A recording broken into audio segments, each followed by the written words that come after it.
Welcome to the program. I'm talking with Sheriff Jeffrey Christopher from Delaware, who was elected sheriff in 2010. Correct. And I'm also talking with Ed Hendershot, who is a write-in candidate for sheriff in Canyon County. And I'd like to start with you, Sheriff Christopher. You were elected in 2010. Everything seemed to be rolling along pretty well. And then you started bringing up things like the Constitution. And apparently there is an Attorney General opinion and Beau Biden, Joseph Biden's son, who said you don't have the authority or the power to arrest people. You're the sheriff, right? That's correct. Help me understand that. Well, I inherited a sheriff's office that basically came with the undermining of the sheriff. The last administration basically did not subscribe to the constitutional value of the sheriff's office. He surrendered his power and his duties to the county council and the state government, as it would be. And of course, you mentioned Joe Biden's son, Beau Biden, is the Attorney General there. He had one of his solicitors, state solicitors, by the last name of Lewis, and you can Google that. And the latest of 3 Attorney General opinions on the sheriffs in Delaware. The first one in 1995, basically said the sheriff maintains all of his common law power and authority, not specifically abrogated by state law. And they used a case of Montgomery versus Soper in Maryland that underpinned that idea.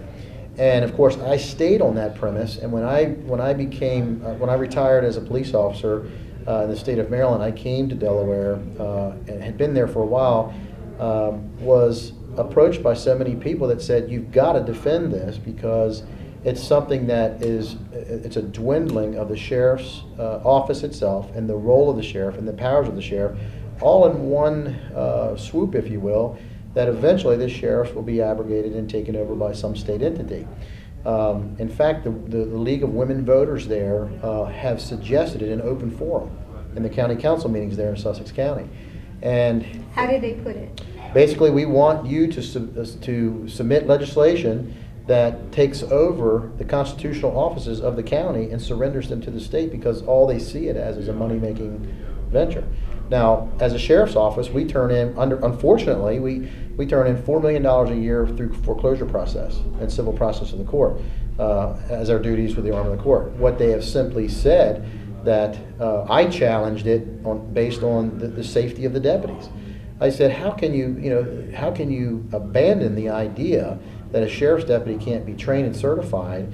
And when we're wearing full uniforms, we wear firearms, we wear all the regalia that any other police officer or any other law enforcement or conservative of the peace or peace officer wears. I cited cases in Delaware, case law. I cited Richard Mack's case in 1998, Prince versus U.S., and I've tried to show the common sense logic in this mistaken intent to take away the role of the sheriff. Now, recently, after the opinion of Mr. Lewis, in fact, the one part of his opinion that really gets me, he kind of says, without going into the historical aspect of it, which he deemed unimportant, he's going to state, based on state law, that the sheriff is abrogated from any powers of arrest. In fact, there's only one segment of the Delaware law that regards the sheriff or mentions the sheriff, specifically enumerated, and that is in the training section required by police officers, which are an appointed entity through the state, and they were created by statute and not the Constitution. Prior to 2007, the Delaware State Police Creed said, and in the state law, it said the Delaware State Police shall be the conservators of the peace throughout the state, and they shall have police powers similar to those of sheriffs, constables, and other police officers. And then it goes on to define what a conservator of the peace does. Protects life, liberty, or life and property, and against crimes and what have you in the state. And then along comes Governor Minner, Ruth Ann Minner. They remove the word sheriff out of that definition through a legislator by the name of Pete Schwarzkopf. And Pete Schwarzkopf was glad to do it, took the word out, citing that it was an old, antiquated word. The word sheriff was no longer used, no longer necessary. And there is where it started on a downgrade with that new administration coming in, his name was Swanson, Eric Swanson, the sheriff prior to me.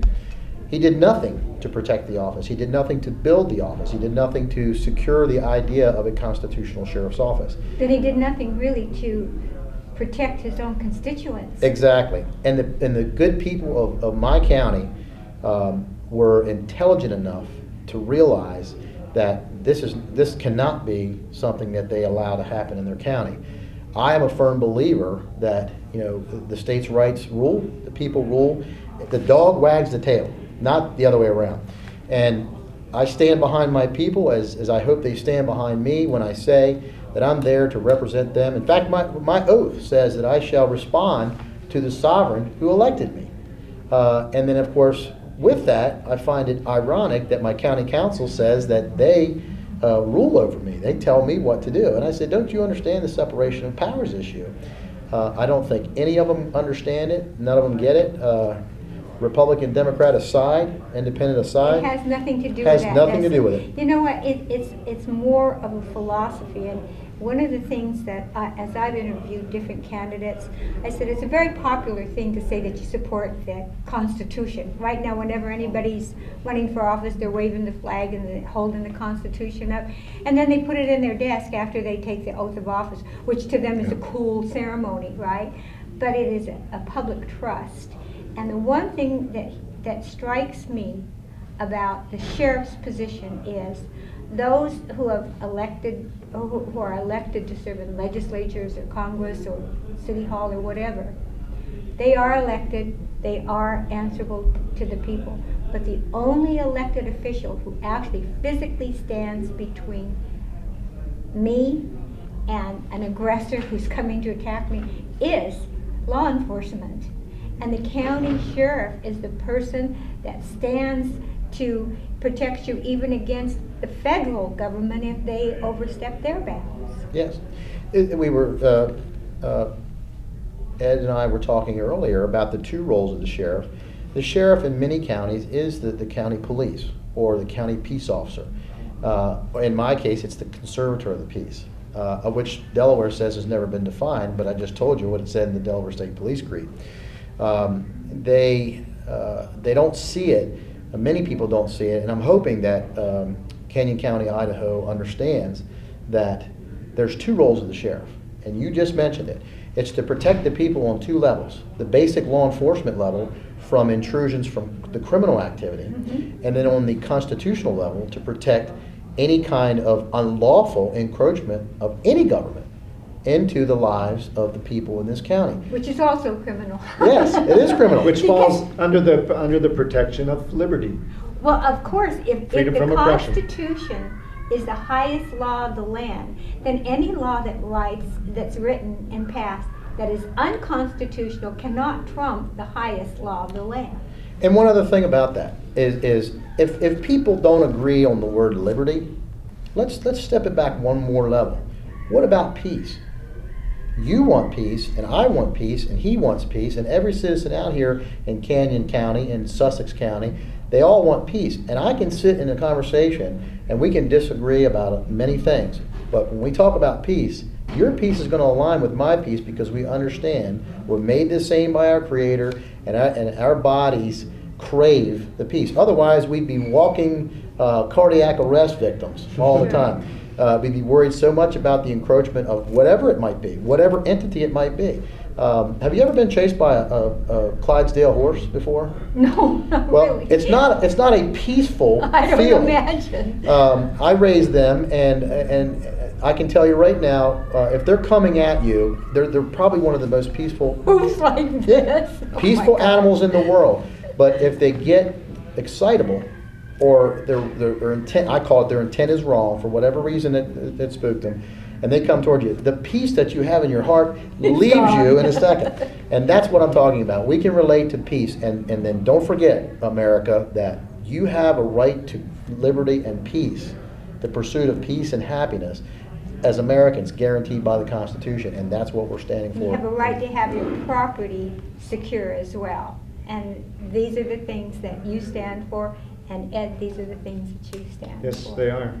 They are very critical at this time. Now, Ed, I know that you're running as a write-in candidate, and Sheriff Christopher is here to support you in that endeavor.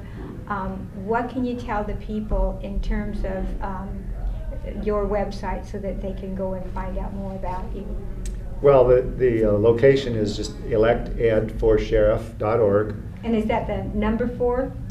Either way, actually, Oh, but okay. either way works. But yes, it's the number 4, electedforsheriff.org. And we have a lot of information on there, educational information, links to the lecture that we just had by Stephen Pratt is on there. You can watch it online, and we'll add more as we go. But a lot of information there. So please look on there, and it also talks about me being a write-in and all that. But And Sheriff Christopher, you had a website that you wanted people to be aware of as well. Yes, I do. We're fighting this. Again, it's against the opinion of the Attorney General in my state is Beau Biden, and son of Joe Biden, their Vice President of the United States. With all due respect to them, I'm going to take this to court, and on behalf of the people of Sussex County, Delaware, the state of Delaware, and the people of this nation, I think that our case will be precedent because of where it's at. The proximity to, in relationship to to Washington D.C. and to the state of Delaware, that people are going to be really paying attention, or they should be paying attention to this particular case. At least all the sheriffs. We've got the interest of most sheriffs in the region, because if this case sets precedent to where we're trying to take it, then it's going to clarify the role of the conservator of the peace. And that's what we want to do. And we're hoping that the people around the country will offer whatever they can in the way of a donation to help us at Legacy Foundation and try to get this out there. So my hope is that many people give a little, rather than asking a few people to give all. If we all stick together, and those who are patriot-minded people, Americans that believe in the Constitution and believe in the sheriffs, one way they can support us is to elect people like Ed. I endorse Ed 100%. I knew from his biography and everything that he has touted to me. For the short time that I've known him, I can tell you right now, I know as a 27-year veteran as a police officer when that someone is genuine. You can see it. It's called body language. It's called eye contact. It's called all the things that are necessary at the basic level for that person to execute the trust into the person he's talking to or people that he's talking to. And I can tell you right now, it's right there. wow, that is a great endorsement right That there. is a great endorsement. I want to vote for that guy too.